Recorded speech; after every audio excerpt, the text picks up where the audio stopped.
Good evening, everyone. It is Monday evening, the 10th of June, and thank you, Squaw Bob, for doing Modly Mod duty.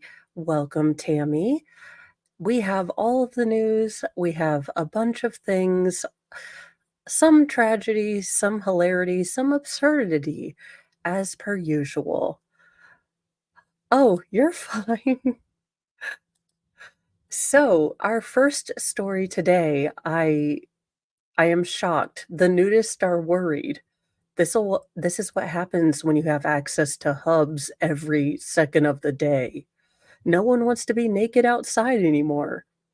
Maybe. I don't know. I didn't know that this was a worrisome thing. Let's see. Nudists worry as interest in naked public displays plummet. I call shenanigans. It is June. Naked shenanigans, naked displays are the, you know, order du jour of this month. I swear to goodness. So I call shenanigans. Nudists are worried that interest in naked public displays has taken a downturn in recent years. The German Association for Free Body Culture, DFK, the jokes write themselves, is concerned that people aren't bearing it all as membership has declined and people seem to be losing interest in going au natural. Well, it's never the hind ends you want to see, y'all. It's never the hind ends you want to see. The DKF has seen membership drop from 65,000 people 25 years ago to fewer than 3,400 or 34,000 people now, according to The Guardian. And those who are official nudists don't seem as excited to be stripping down. Ah, well, pastors are people too. We are all fallen and, broken people, but yeah, if you're gonna be a pastor, people are gonna look extra, into you. Audio coffee, what is this world coming to? True. There are a lot of reasons. As I said this morning on an unrelated topic, if I ever get to my goal weight, though, those might be out the window. Evening, Jess Rubery. The DFK recently canceled its anniversary celebration in August due to lack of interest. Was it called, like, Shirts versus Skins, but no shirts allowed? The annual Naked Fest? Germany has long been considered one of the world's most liberal countries for public nudity, with free body culture dating back to the late 19th century. Of all the things I would have pegged the Germans for pegging, nudity in public wouldn't be one. I mean, efficiency, the Autobahn, and nudity. Now I have a new thing. For decades, nudists have casually stripped down in designated areas in parks and on beaches without a second thought. However, it seems some people's carefree attitudes toward public nudity have been covered up. Uh, DFK President Alfred Sicklock claimed that changing attitudes toward the movement can be attributed to a long list of reasons, from generational differences to the fact that a camera phone is usually in sight. I mean, I did not know that. I will keep that in mind if I ever go across the pond. But yeah, all I need is to get my taint burned. I mean, seriously, y'all. There is not enough sunblock to keep all of this pastiness in perfect, clear complexion.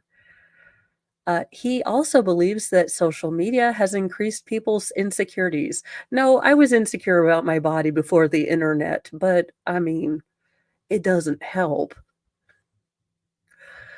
The rise of the cult of the perfect body on TikTok or Instagram is increasing the pressure to not want to undress, Siglock said. The leader also noted the rise of glamping has contributed to the decline as FKK dedicated camping sites have been shut down and converted to welcome glampers. Darn glampers, pushing the nudists out, ruining the neighborhood. Audio coffee, I don't get naked bike rides. I mean, the seat is uncomfortable looking at it. Uh, but sure, if you'd like to put your bare, you know, bits on a bicycle, Godspeed to you, and I hope you don't experience drag. And it seems that the glampers bring more money than the nudists because they know where their wallet is. But ching. Unless it's a prison wallet, and I don't even wanna take those ones. But the FKK community has seen a small spike of interest since the illness we are not allowed to talk about. This can be attributed, among other things, to the fact that the illness of unfortunate origin has encouraged many people to seek alternative and healthy outdoor leisure activities.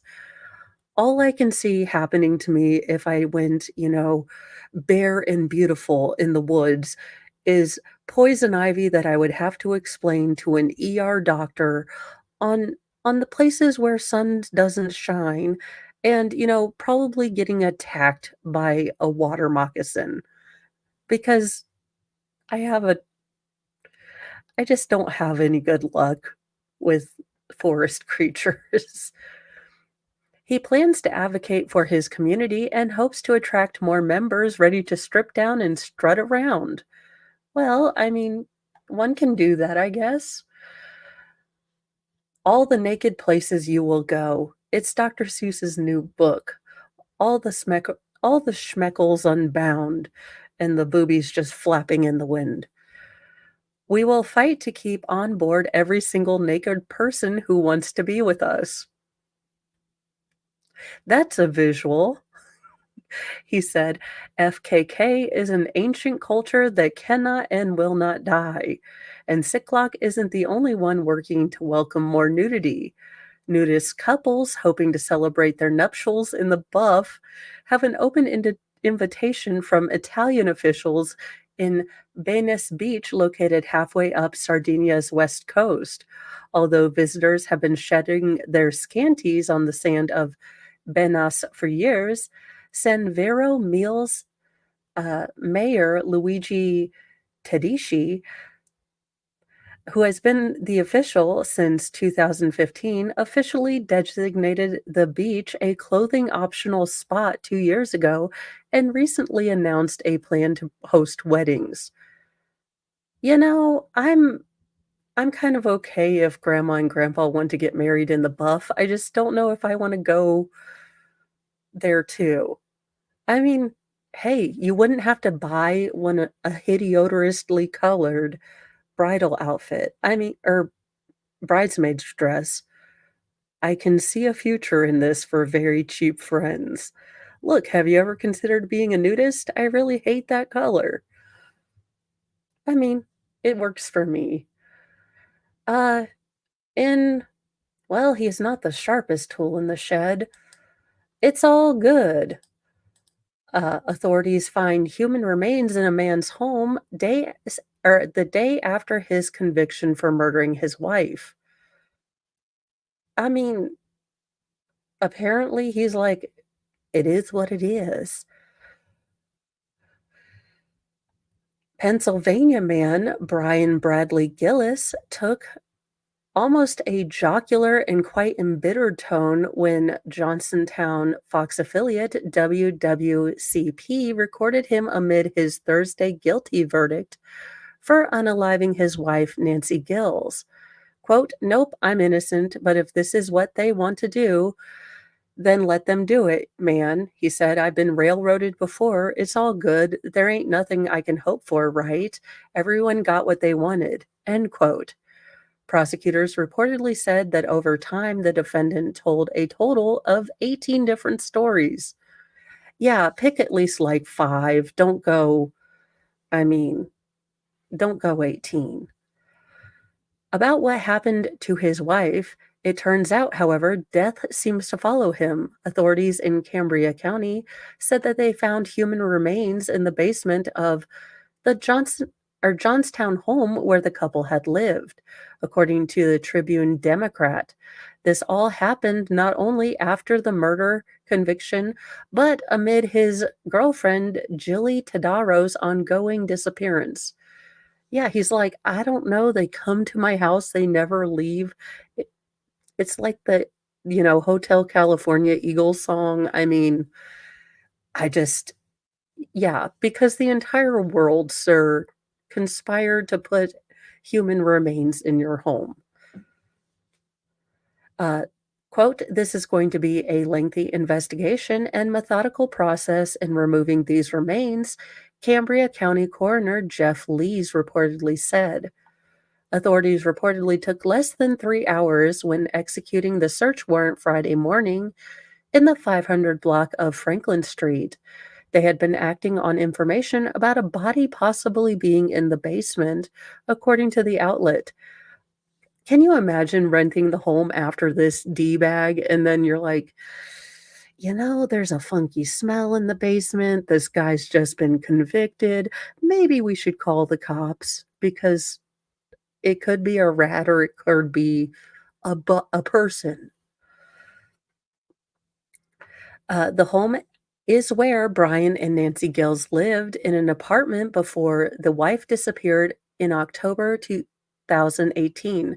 Nancy Gills was reportedly found dead in a shallow grave in May 2019 near a trail on an inclined plane or hillside in downtown Johnstown. Brian Gills was arrested in May 2022 for his wife's murder. Tadero dated defendant Gills amid his Nancy's disappearance. So his other girlfriend happens to be, you know, playing Where's Waldo and hiding, started dating him when he was on trial for, or getting ready to be put on trial for, offing El Wifo. She too went missing. In that matter, she disappeared in December 2020, and it's unclear what happened to her. Authorities have not suggested if it's Tadero's body uh, is linked to the recent discovery of human remains. So there we go. This guy might be a serial unaliver, at least he was at least, uh, I do have Yes, I do have a Twitter going on right now, and then I also do have a Rumble. I'm trying to get better at both of those. Unfortunately, the cold kinda threw me off. Don't you love it when you have momentum, you're doing your walks, you're doing your exercise, you're, like, being a functional human, and then man flu, and you're like, "Well, that was interesting momentum." And I hope that this kid's parents get the same treatment as the Crumblies if we're going to start doing this. Meet the 11-year-old with, just an entire crime spree under his belt because, y'all, I can't. Like, how are you 11 and have a daggone, entire crime spree? Albuquerque, New Mexico, police on Thursday nabbed a preteen after he allegedly terrorized residents for a month with burglaries, auto thefts, and shootings. I mean, absolutely. Where are your parents? Like, what is going on? Breakdown of everything in this thing. I mean, when I was 11 years old, the most spicy thing I did was ride my bicycle, past my neighborhood.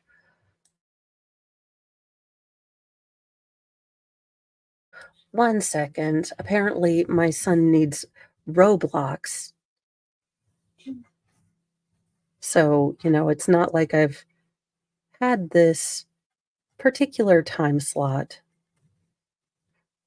Mhm.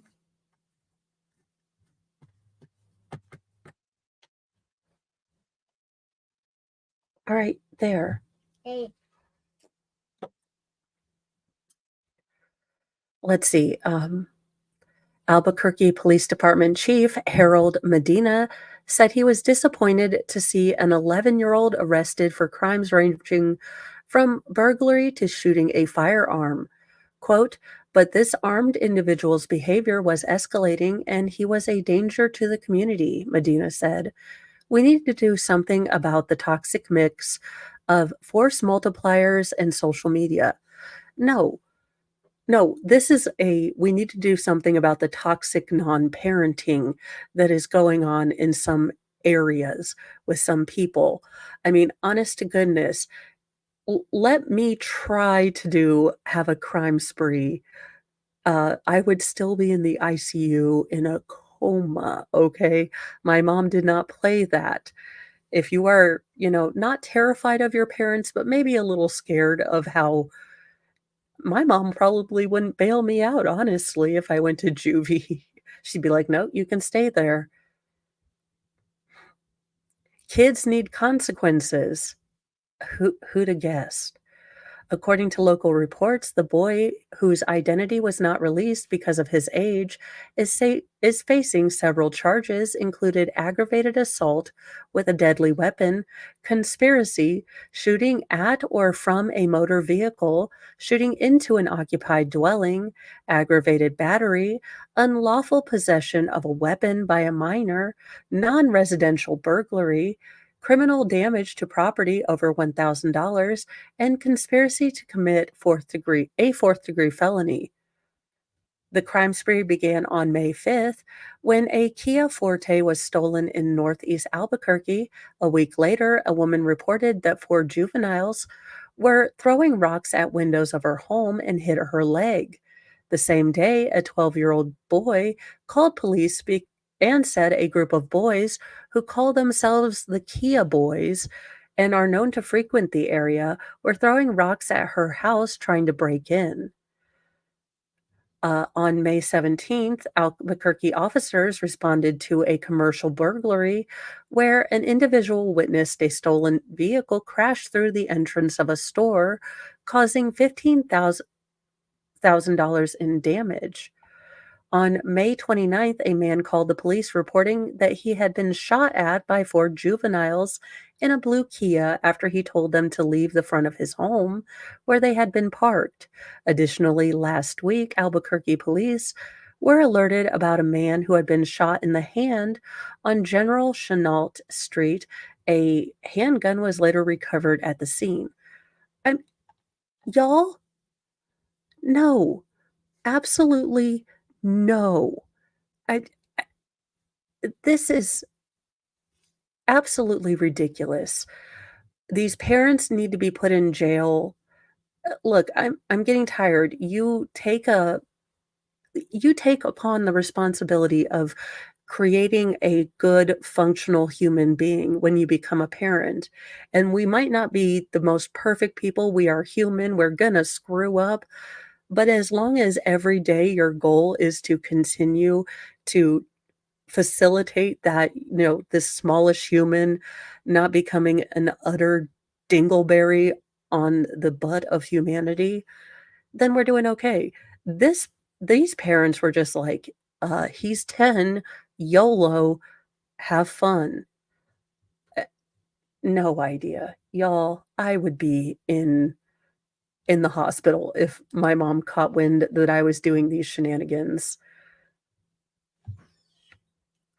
In sad news for the figure skating world, figure skating coach Frank Carroll, who coached Michelle Kwan and other Olympians, passed away at age 85. When he was a boy growing up in Worcester, Massachusetts, Frank Carroll learned to skate outdoors on a pond but truly fell in love with figure skating when he watched newsreels of well known skaters at the movies. Quote, "To me, figure skating is a divine sport," he told me years later after becoming one of the most beloved and decorated coaches in skating history. It's a sport made by the gods. It's frictionless.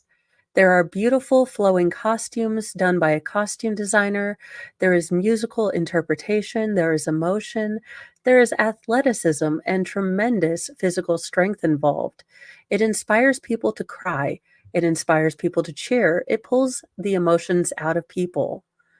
Known as a brilliant teacher and tactician with a quick wit and delightful sense of humor, could also often be found surrounded by journalists during the glory days of skating in the 1980s and 1990s.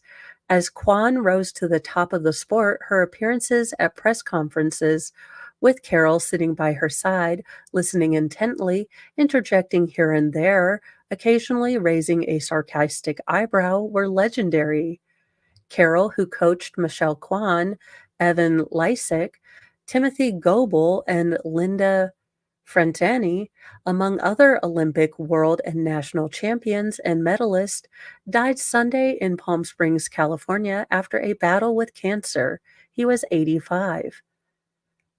During the crucial 1998 Winter Olympic season, Carroll said he was trying to think of ways to become a better coach for Kwan. Quote, "What did you come up with?" a reporter asked. "A lobotomy," Carroll chuckled. For her or you? Both of us," he said. "We're going in for a group rate."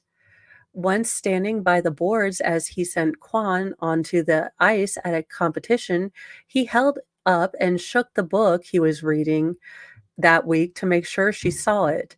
It was undaunted courage. For over 12 years, Frank was by my side, coaching and mentoring me to be the best skater and person that I can be, Kwan, now the U.S. ambassador to Belize, said in a text message Sunday afternoon. He bestowed upon me a wealth of knowledge and history of the sport he loved so much. Off the ice and over the years, he became much more than just a coach. I know he's changed the lives of thousands of skaters for the better, and I'm grateful that I am one of them, and I wouldn't be here without his guidance. I love and miss Frank very much. Kwan finished her illustrious career with 9 national titles, 5 world championships, and 2 Olympic medals, a graceful and dominant force at what then was one of the most competitive times in the history of the sport. In the 1950s, Carroll trained at various rinks around Boston with a revered coach, Maribel Vincent Owen. After graduating from Holy Cross with a degree in education, he joined the touring show Ice Follies for $250 a week in 1960. Owen soon told him to quit skating. She wanted him to go to law school. But in 1961, Owen and the entire U.S. figure skating team, including her 2 daughters, were killed in a plane crash on their way to the World Championships. In all, 34 skaters, coaches, judges, officials, and family members died in a crash near Brussels. Welcome, Miss Kay Griff.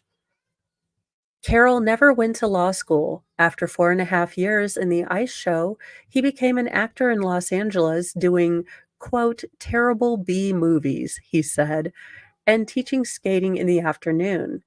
His part time distraction soon became his life work, for decades taking him around the world to stand by his skaters beside the ice and sit with them while they waited their scores.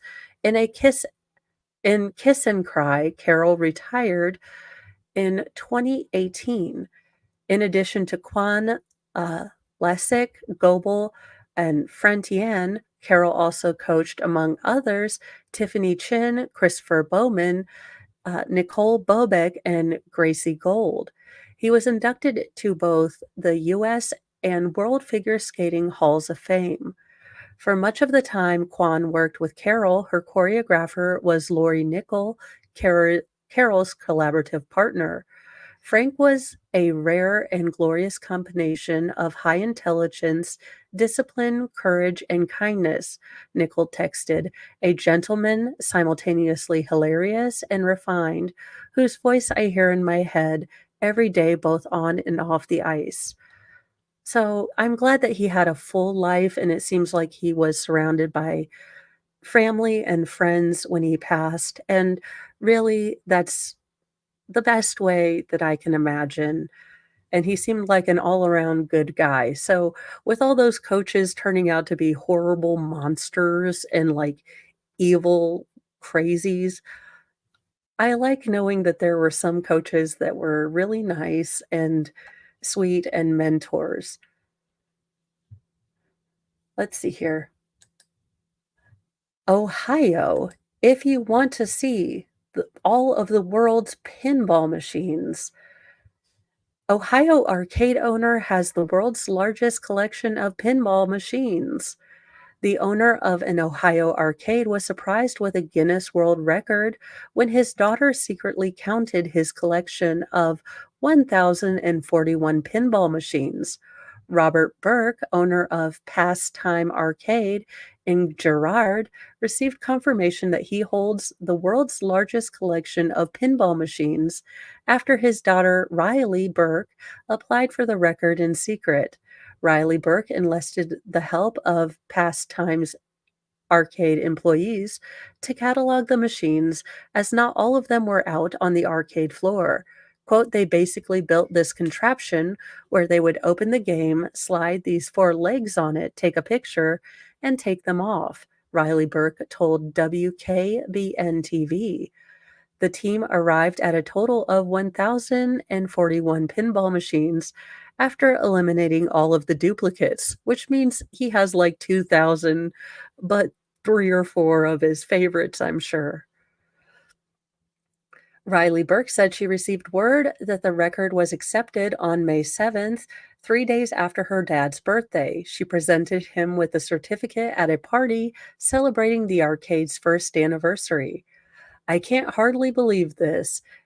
This is a great honor, Robert Burke said. There's so much we all do in our lives. You kind of wonder in the back of your mind, will anyone ever recognize you for what you've done? In that respect, it is a pleasure and a pleasant surprise. See, so his wife can say, "Hey," he can say to his wife, "Look, I wasn't wasting money on all of these pinball machines. I am in fact the world record holder." Oh, I would buy all the t-shirts like I have most pinball machines because that's just me. Uh, in a double story topic, all of my Florida peoples, be careful. Florida authorities are on high alert after three shark attacks in a single day, including a woman who lost her arm. Y'all, Jaws, I think we need to remember to be afraid of the water. Digger 420, thank you so much. Yeah, I try to mix up, humor and, stories that are important and things like that. Let's see here. Cops in the Florida Panhandle are on high alert after three shark attacks in a single day left one woman badly maimed and two teen girls injured on the same stretch of coastline. Authorities temporarily closed the beaches and are patrolling the waters after the encounters, which left a 45-year-old woman with severe injuries that led doctors to amputate part of her left arm. They have since reopened, but cops say swimmers need to stay vigilant. I mean, if it was a hammer, it wouldn't be a hammerhead. Hammerheads feed on the bottom, but yeah, no. Quote, the Walton County Sheriff's Office Beach Marine Unit continues to monitor the shoreline and the beaches Saturday following Friday's incidents involving sharks in Walton County, the department said in a Facebook post.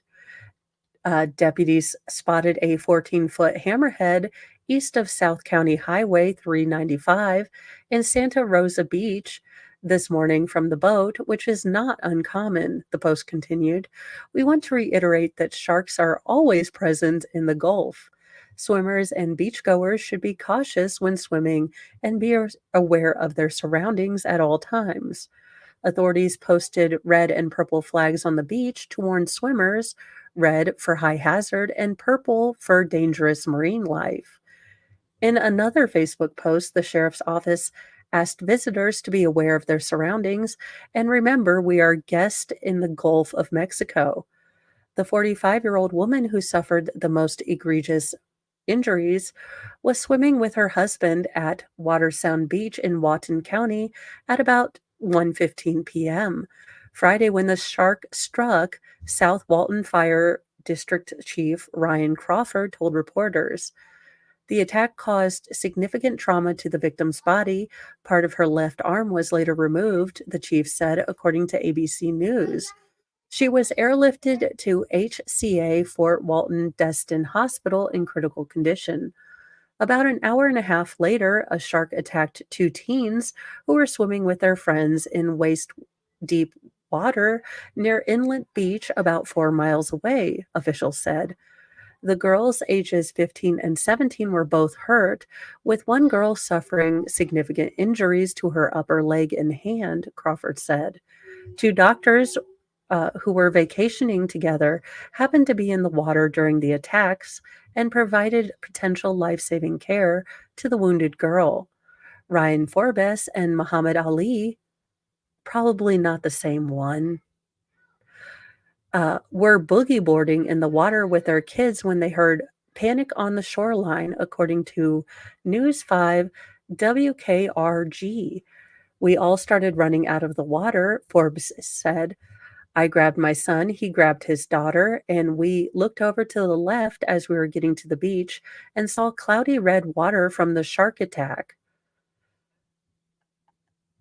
I mean, I'm glad so far everyone's okay. When the doctors reached the sand, they worked with EMTs and trauma nurses who happened to be in the area to help the desperately injured girl. When I looked down at her and saw the severity of her injury, I realized that anyone with any kind of medical knowledge needed to help, Ali told the network. They applied tourniquets to her upper leg and hand and kept pressure on the bleeding wounds. Although Forbes and Ali said they didn't know the other medical experts they were working with, they worked together seamlessly. We might as well have worked with them for years, Forbes said. It was amazing, Forbes added, just kind of it was God's will that everyone was there to help at the same time.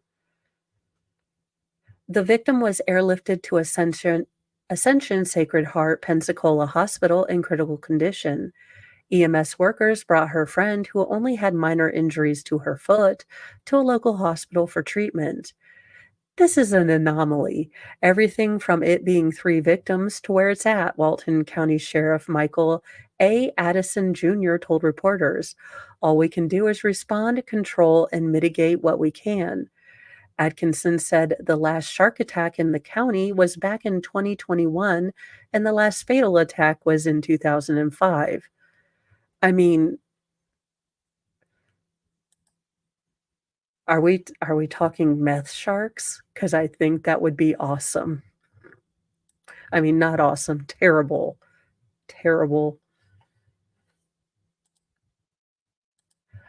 And for a follow-up story, this is, the story about the teen girl. So, teen girl who lost hand and leg in Florida shark attack was on first beach trip with her mom. Quote, "I saw her wounds and I started to scream." This poor girl is gonna have so much change in her life. I'm glad she survived, but this is a lot of adjustment to deal with. The mother of one of two teenage girls attacked by a shark in Florida over the weekend described the horror of seeing her daughter looking lifeless after having her hand and part of her leg bitten off, likening it to something out of a movie. Lulu Gribbin, 15, was attacked Friday along a 4-mile stretch of the Florida Coast Guard or coastline that also saw another Alabama teen, McCrae Faust, 17, bitten on the foot, and a 45-year-old Virginia woman, Elizabeth Foley, losing part of her left hand, according to WDHN. Gribben's mom, Anna Blair Gribben, said she was on her first mother daughter beach trip. Oh, dang it. With her other friends from Birmingham when she got word that there were sharks in the water before Lulu's twin sister, Ellie, ran up and told her that Lulu had been attacked. And the mom in this story, I mean, your heart just stops and then time freezes when you hear that this is, you know, your child and you know, it's really bad. Yeah, I may have really enjoyed, Roanoke Gaming's Cocaine Bear review. Quote, "I saw the wounds on her leg and I started to scream," the mom wrote on caringbridge.org. She was lifeless, her eyes closed, mouth white and pale. The wound on her leg, or all that was left of her leg, was something out of a movie. I finally made it back to her and held her hand, and she saw me, and I told her I was there. And God bless those 2 doctors that just jumped in and, them being there, just awesome. Yes, I remember that. 2 doctors who were on vacation together happened to be in the water during the attacks and provided potentially life-saving care to the wounded girl, who was quickly airlifted to Sacred Heart Hospital in Pensacola, about an hour and 20 minutes away by car. And this is the young lady whose life is really changed. We prayed the entire way, the distraught mom wrote. Once at the hospital, Gribben learned that her daughter had lost her left hand in the attack and that doctors had to amputate her right leg halfway between the knee and hip. She also lost two-thirds of the blood in her body in the horrifying attack, her mother said. Of course, no one wants that for your child, but she's alive, the mom wrote. On Saturday, Lulu's vitals had improved so much that the tube was taken out of her throat and she began breathing on her own. This is a big step, Gribben wrote. When she was settled, her first words to us were like, "I made it." And boy, did she. Gribben expressed gratitude for the hospital staff and doctors and nurses who were on the beach and provided life saving care to her daughter. At this point, we will have multiple surgeries in the days to come, and our lives will be forever changed. Lulu is strong, beautiful, brave, and so many more things I can't count. God has a plan for her, and we will be there to support her every way we can, she wrote. About an hour and a half before the teens were attacked, 45-year-old Virginia woman Elizabeth Foley was bitten by a shark 4 miles away. The wife and mother of 3 suffered severe injuries to her midsection and the loss of her left hand, WTVR reported. Officials believe the same shark attacked both Foley and the 2 teens. This shark has tasted human blood. It's like, oh gosh, Shadow and Fury, you know, the man-eating tigers and Cocaine Bear. It has gotten a taste for human McNuggets. We must trap this shark and, do what we do with nuisance animals because he apparently likes human McNuggets. I'm assuming it's a he. I probably shouldn't do that. Speaking of amputees, which is an odd segue, but actually apropos, a man accused of tossing amputee girlfriend's wheelchair outside, confining her to bed, and torturing her for days has been convicted. What an absolute boil on the taint of humanity. For the assault of the amputee mother of his children, which prosecutors said included poking her in the face with a stick that had a knife attached to the end of it. What in the Inspector Gadget gone wrong? A stick with a knife. Like, what in the jerry-rigged Lord of the Flies is going on here? And, torturing her for hours while trapping her inside the squalor of his home by leaving her wheelchair outside. A jury in Minnesota has convicted Mark Allen Isham, 61. The verdict was announced by U.S. Justice Department on June 7th after nearly a week-long trial before U.S. District Court Judge Kate Menendez. Though facing three charges, a jury only convicted him on two counts of assault resulting in serious bodily injury and acquitted him of an assault with a dangerous weapon charge. I'm confused. I is confused. So, yes on assault, but stick with knife, you know, duct tape to it, not a dangerous weapon. I'm just asking for a friend. According to publicly available trial brief from federal prosecutors reviewed by Law and Crime on Monday, Isham is a serial domestic gross person with a decades-long track record of victimizing this same woman. She was identified in court records only as CKR and is described as his girlfriend with whom he shares two children, ages 20 and 22. Prosecutors said he was convicted of DV 5 times against CKR in Minnesota State Court before this case, and prior to that, he was convicted of DV by Boyce Fort Band of the Chippewa Tribe uh, or Tribal Court 20 years ago. In 2013, he also pled guilty to DV as a habitual offender in federal court. I mean, we have a place for you, sir. I'm sure you could really use that stick with a knife taped to it, for Snake Island, but I'm afraid you don't get to take that. It's a naked and afraid kinda situation for you. Currently, Isham is detained by the Shelburne County or in at the Shelburne County Jail as he awaits sentencing. A sentencing date does not yet appear on federal docket.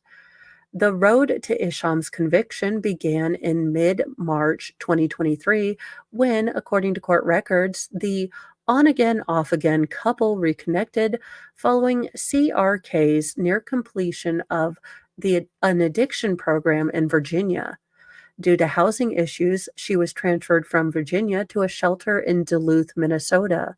She called Isham for a ride there, prosecutors said, and Isham obliged using his son's car to pick her up. CRK said she only intended to stay a couple days, but on the ride back to Isham's home, the woman said he picked up a bottle of vodka, drove her to his house, picked her up, and carried her out of the wheelchair.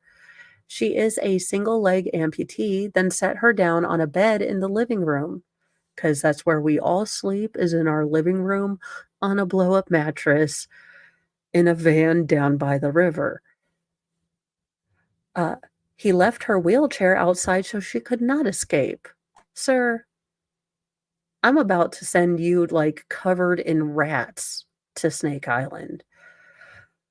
On the first night, they drank and fought, and prosecutors said when Isham grew angry, he started laying his hands on her. Then Mr. Isham grabbed a wooden cane that he had made for CRK and struck her with it. Gross, disgusting. Lord Chippy awaits you. I need to make a Lord Chippy stinger. That's on tomorrow's to-do list. He struck her head, arms, and legs.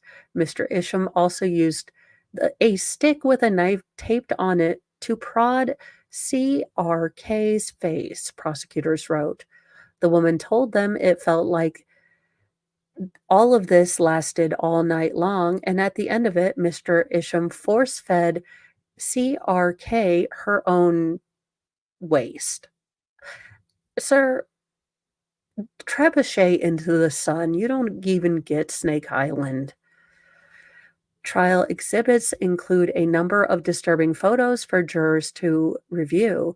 Beyond photos of CRK documenting her badly bruised face, split lip, and blackened eyes, prosecutors showed jurors the bed and room she was forcibly confined in.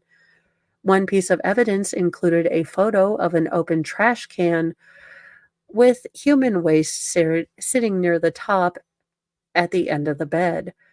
CRK recalls crying and asking Mr. Isham to repeatedly stop.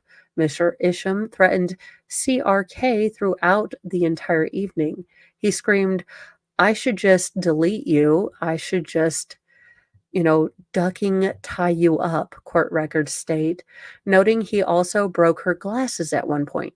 Sir, your douche level is final form, sir. Ugh, just gross. What an absolute just douche. The morning after the attack, CRK said she felt terrible and sore, but Isham laid next to her on the bed. She was crumpled and cried to her and apologized. He also told CRK she could not leave his house, prosecutors said. For roughly a week, she was trapped, but CRK said once she finally caught a glimpse of herself in a mirror, she realized she had to escape. Finally, early one morning, while Isham was out chopping wood, she called 911 and spoke to dispatch for 45 minutes. Sometimes CRK is difficult to understand in the call. She does not know her jaw is broken. Sir, just, ugh. You're that gross, disgusting phlegm that I'm coughing up is better than you, okay? That gross, disgusting, like, phlegmy stuff. Better human than you are. She would eventually need to have her jaw wired shut. Bois Forte police finally arrived at Isham's house around 1 a.m. Officers said they worked their way up a snow lined and icy driveway and knocked on the door only to be greeted by Isham, who repeatedly lied when questioned about CRK's whereabouts, telling them that she was still at a treatment facility in Virginia. But when the woman screamed out, I'm in here, the officers heard her. He would have gotten away with it, but he doesn't lie sufficiently. Ugh. Uh, Isham was interviewed, arrested, and according to police, admitted beating his longtime girlfriend. CRK told police she believed Isham was doing this as some sort of payback for his previous federal habitual domestic, abuser conviction. Yeah, it was totally her fault that you laid hands on her so much that the federal government was even like, "Jeez." Yeah, definitely her fault. Nope. I believe sometimes that is the only justice that we are afforded on this world. Ugh, gross. Just absolute grossness. Notably, this May, before the criminal trial got underway, prosecutors filed another complaint against Isham and charged him with witness tampering. My shock face. A jerky douche who thinks he controls everything, trying to intimidate a woman that he's been laying hands on? Strike that. Space spacesuit without or going sending him into space without a spacesuit. No, we are covering him with honey and we are putting him on a fire ant hill. I mean, that's my I'd be okay with that. An FBI special agent working on Asham's case said that in January 2024, nearly a year after his arrest and indictment, KRC or CRK told investigators he had begun contacting her again by telephone. Yes, please, genius criminal guy, call from the jail to try to intimidate your witness so we get it on recording. You are not the brightest bulb in the box. Court records show he was ordered to live at a halfway home at the time. The calls didn't stop until April, and he said he was ready to go, or he, and he was already under a no contact order. Prosecutors said Isham, undeterred, told his girlfriend, quote, he had served enough prison time for BS like this, and demanded she not testify.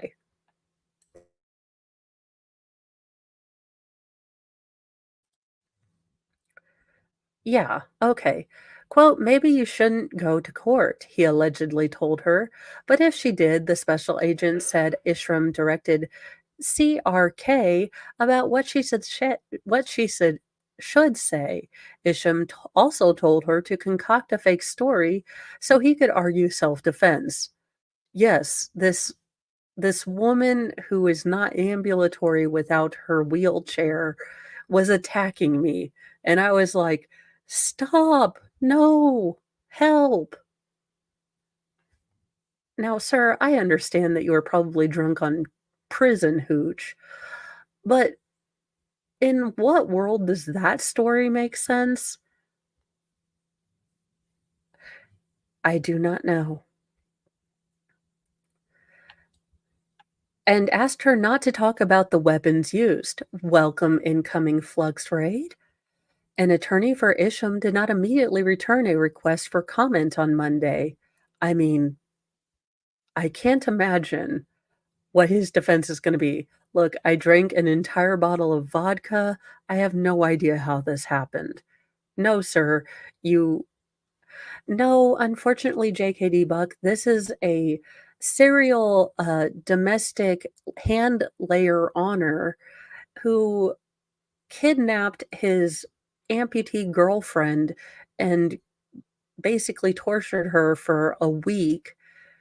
Then when he was, jailed and they were, making a case against him, he was calling her to threaten her to not testify.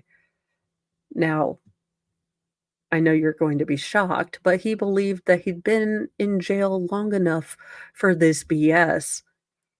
The woman had to get her jaw wired shut because he had broken her jaw, broken her glasses, made her eat human waste. Now, I think the shredder is just too, quick. So he is getting the honey and fire ants treatment allegedly in Minecraft. Because absolutely no way.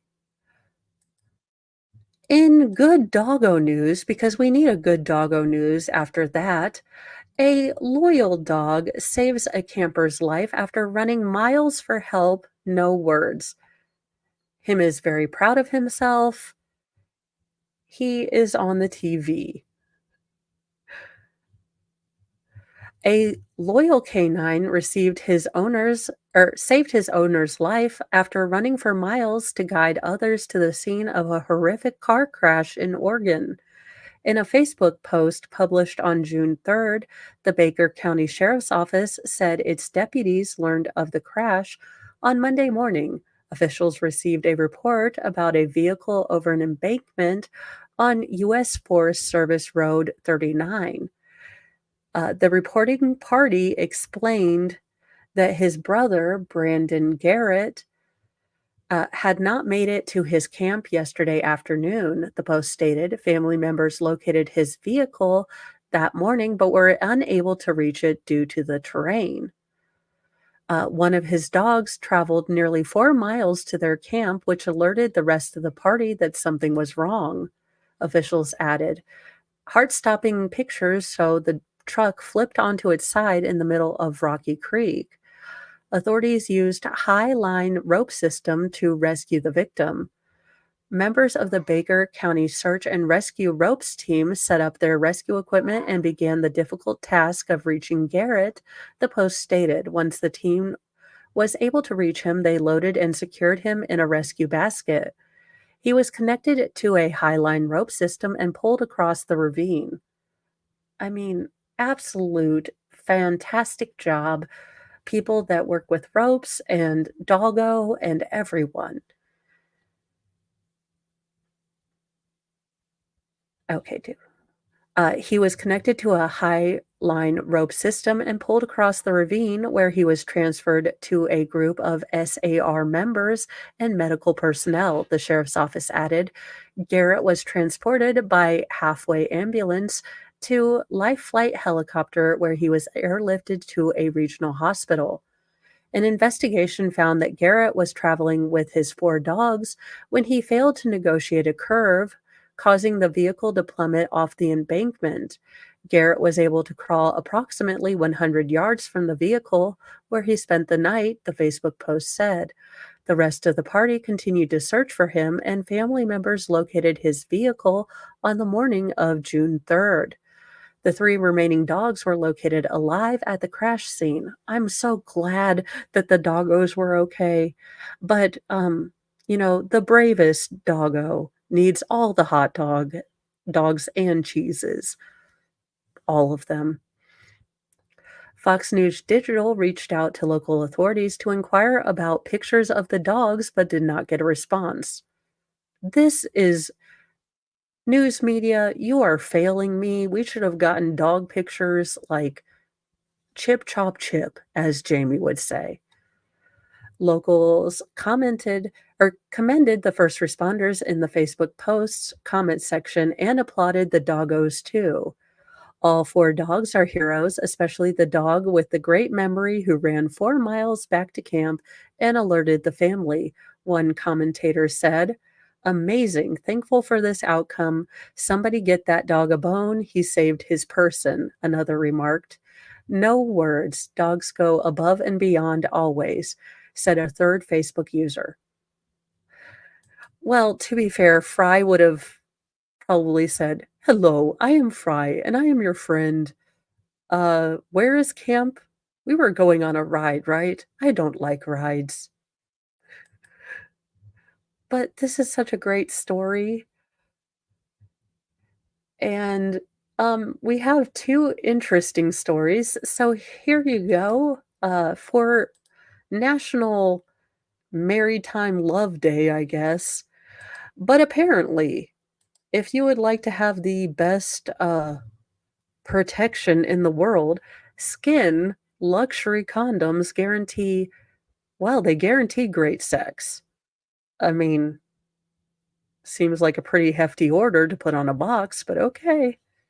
You're putting a lot of, faith in $100 condoms to make everything a-okay. Good evening, Sophia Starlin. Let's see. Let's see how much or how these are gonna work out for ya.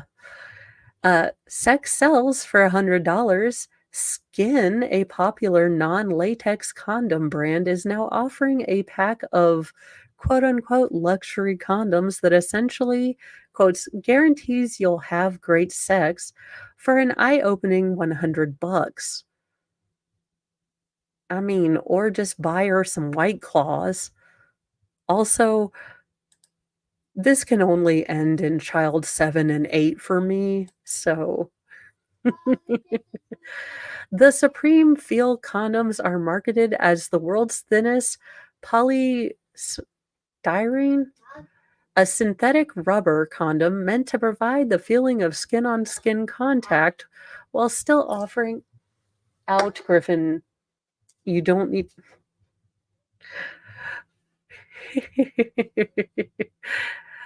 While still offering the strength and reliability of regular condoms, according to a news release provided to the Post. I mean, as as always, the most important news. While regular, Jimmy suits typically cost less than $1 a piece or 25 cents in the gas station bathroom, according to Planned Parenthood, these innovative love gloves ring in at $10 each. So you get a pack of 10? I mean, this can only end badly. And despite the price tag, they're selling out fast. Well, I guess I was wrong about that. The pricey new products are made from the brand's non latex skin fill material touted to offer unprecedented experience of intimacy and pleasure while setting a new standard in premium protection. This sounds like when they try to give you, like, do you want the rust tracker or the rust protection when you go to the car wash and you're like, no, it's the summer. I just want to get a car wash. They're also free from allergens, allowing anyone with latex allergies or sensitivities to enjoy, and don't have an unpleasant rubber latex smell. Well, there you go. I mean, smells great, smells like Febreze, with long-lasting, ultra-smooth lubricant. This is the news, y'all. The luxury contraceptives are showcased in a black velvety box with 10 of these bad boys individually wrapped in luxe black and gold wrapper. I mean, yeah, I guess that makes sense, but holy fazoli's, 10 bucks? I mean, uh, it's so premium and it's so good, it essentially guarantees that you'll have a great time, and that's why they're worth $100, the release justified. And horny hotties seem to agree. The Supreme Feel condom sold out within 24 hours, according to the website. Quote, at Skin, we believe that everyone deserves to experience the utmost pleasure in life. Yes, I know. I've had little Debbie's. Well, I'm glad that Skins apparently, paid the Post to do an ad for them. Now, according to new data from the Centers for Disease Control and Prevention, ya horny hound dogs, STDs are on a worryingly high and sharp rise, putting millions of people's lives at risk from entirely preventable infections. Uh, STIs must be public health priority, the CDC warned. The health agency noted that the most alarming concerns revolve around syphilis cases, which which are at the level not seen since Henry VIII. I mean, and Al Capone. But they're also, in serious news, higher than they've ever been in 7 decades. See, I knew us millennials were going to give something to the world. Reported chlamydia outbreaks have remained at a record high level, but gonorrhea did decline for the first time in at least a decade. Both syphilis and gonorrhea can be deadly if left untreated for too long. The CDC's latest STI data shows that our nation is facing a rapidly deteriorating public health crisis with real lives at stake, the National Coalition of STD Directors warned in a statement. So, I mean, they're no gas station 50-cent glow in the dark, accoutrement, but there you go. If you have $100 to blow and you'd like to, well, have fun. In all our food. Well, for the love of all that is holy. And for our last story, with Dingus in tow, because apparently Dingus was table surfing leftovers like a champ. Ghostbusters superfan collects 2012 pieces of memorabilia and has a mullet to match. A British man with a record-breaking collection of 2012 items related to his favorite film franchise said being in his home is like living in a Ghostbusters museum. Darren McQuaid's collection of 2012 pieces of Ghostbusters memorabilia took the Guinness World Record from Ohio man Robert O'Connor, whose collection was tallied at 1,221 items in 2020. It's essentially like living in a Ghostbusters museum, McQuaid told Guinness World Records. McQuaid, whose rarest items include a Ghostbusters 2 Christmas cracker box and Ghostbusters stunt kite, recently appeared as an extra in the latest Ghostbusters film. The collector works as a professional magician, and he said he often works as a, at a or works a Ghostbusters theme into his tricks. I love mixing Ghostbusters with magic. Whenever I learn or invent a new trick, I always see if I can add Ghostbusters themes to it. Sir, if I could do the same thing, I would totally do that with Sailor Moon. So, uh, Tammy, he is doing well. He is being a pesty butt to his older brothers, and he is not liking that Mr. Moe says he has to get on, twice a day feeding schedule when he believes that 3 days or 3 times of feeding is his appropriate feeding level, so mom may sneak him in some food at lunchtime. He's a starvin' Marvin boy. Uh, McQuaid says he hopes to keep growing his collection. Hopefully, I'll be celebrating the 50th anniversary with a bigger collection, he said. I seem to run out of space about once a year, but always find room for more. I don't think he's married. So his wife is like, he doesn't have a wife saying, we really can't. But you know what? This guy seems like a fun guy, and he's a magician. So there you have it. If you would like to also join the Guinness World Record, simply spend a lot of money on your hobby. And if your significant other asks you about it, just say, "Hey, I'm practicing for the Guinness World Record. That's the story that I'm gonna be telling Mr. Mo, so all of you can back me up."